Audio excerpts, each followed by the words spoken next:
Hello YouTubers, well, back in Devon, sunny Devon as you can see.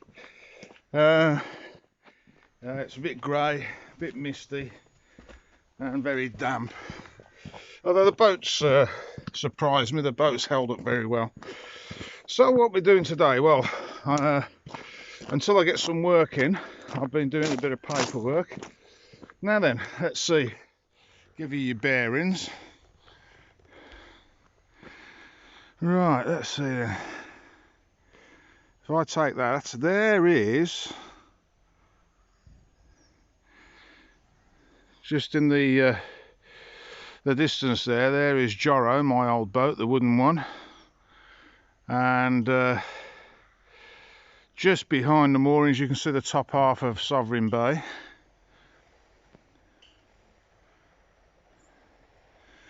And of course, out the creek out that way is the River Dart.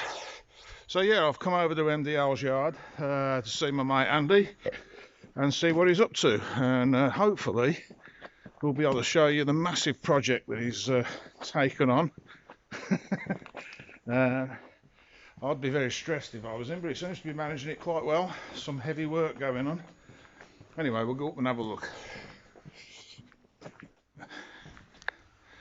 So on the way round, I thought I'd give you a bit of a glimpse of the creek. And there's Sovereign Bay. Sat over there. Could do with a blooming good wash, to be honest. Might do that this week while I'm waiting for a bit of work to come in. Tide's on the run, it's on its way in by the looks of it. Yeah, it'd be nice to get a slightly more entertaining mooring, but for the moment it will have to do.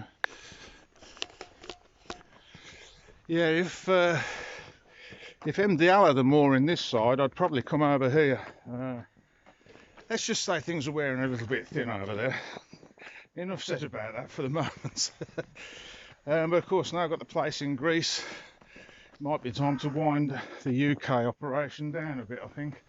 And one of the casualties might well be the boat.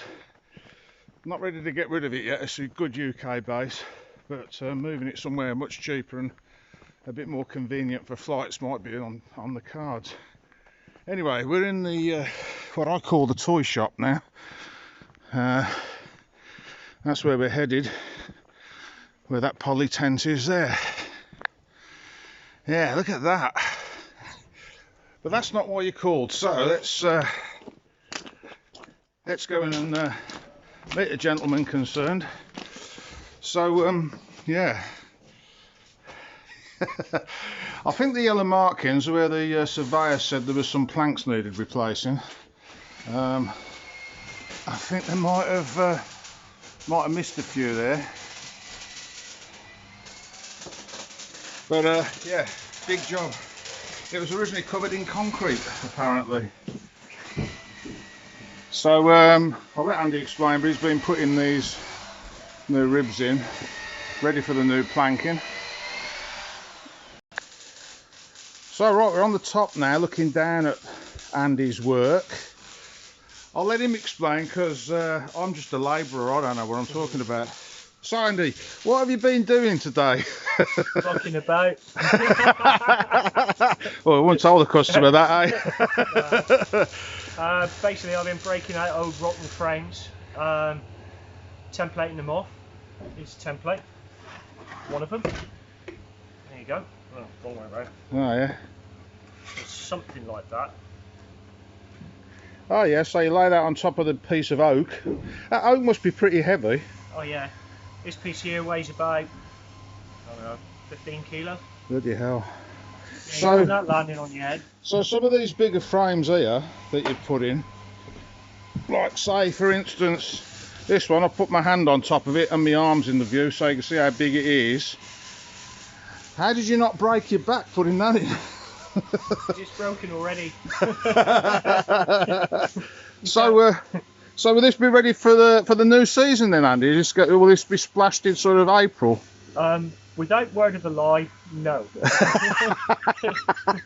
No, You've yeah. got to be realistic. I think you're talking somewhere between, depending on how many skilled men you can get on it, I Yeah, would say between 12 and 18 months, possibly yeah. more. Yeah, because you're all sort of coordinating a few people on this, ain't you? Sort of, yeah. Yeah. Yeah. If we can get enough guys on it, obviously it will speed the job up. But So what do we know about her? well, she was built in a rush during the war. I think by the army. And we don't know yet if she's been used in the D-Day landings. But she's over 80 years old. Crikey, yeah. She got to the stage where she got really tired and very leaky. So they decided to stitch a load of chicken wire next to her, or onto her, and screed it with ferro cement to keep the water out. But unbeknown to them, it kept the water in, and hence all the rot. Yeah. All the planking's rotten. And there's a little bit of rot. I've just noticed as I walk through I would say 30 to 40% of the frames are rotten. All the deck beams are gone. They're rotten. The beam shelves which the deck beams sit on, they're rotten. And the beam clamps that hold the beam shelf and the beams together, that's rotten as well. So we've got to jack the wheelhouse up, which is that bit there. Take all the old beams out. Some are 6x6, very, very heavy lumps. Replace for new, reseat the wheelhouse back on, get it decked in, get it planked up, corked up. There we go, job's done. Simple as that. Well, I'm looking forward to the progress on this because I've been away in Greece, as people who watch my site regularly will know. So Andy sort of started this as I left, so that's 3 months ago now. And I've come back and there's been a huge, it doesn't look like it, but there's been a huge amount of progress because all those lighter coloured ribs there, you can see, and all these here, so I'll just put my hand on, Andy's had to make those up. Now if you look at the shape of them, you see that if you look at the top plan of them, they're diamond shaped, but they also twist as they go down. So the jointing in there is just, well, Andy never ceases to amaze me as a bloody magician. I nearly said musician then, which he also is, aren't you, Andy? He don't blow his own trumpet that often, though.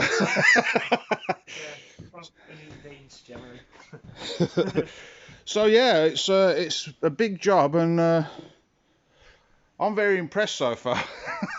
I can see a gardener lurking down there. That's more my sort of thing, really. But more about that later. That's not why you rang. So yeah, it must take you bloody about 3 days to get your equipment into the shed before you start. Yeah. Yeah, there's a lot of prep work goes on. But in every piece there's 5 or 6 different bevels. Put station marks onto the template, and then you take a bevel of how it fits on the planking, hence the diamond shaped. You transfer those marks over, mark the bevel, rough it on the bandsaw, and then clean it up by hand with a plane until it fits. Yeah. So there you go. You can all do that at home. Building by numbers. Well, I'm going to walk down the bottom now and show them the rest of the boat. Cheers, Andy, for that. Okay, no problem. If you're interested in that, leave some comments on the bottom for Andy, and I'll forward them to him when you've done that. If you haven't liked, hit the like. If you haven't shared it, share it. And if you haven't hit subscribe, what are you doing on the best channel on YouTube? Anyway, we'll have a quick look around the hull, and then that'll be that, Andy. Okay, cool. Yeah, so as you can see, quite a bit of work needs doing, and these are the bits we were talking about earlier.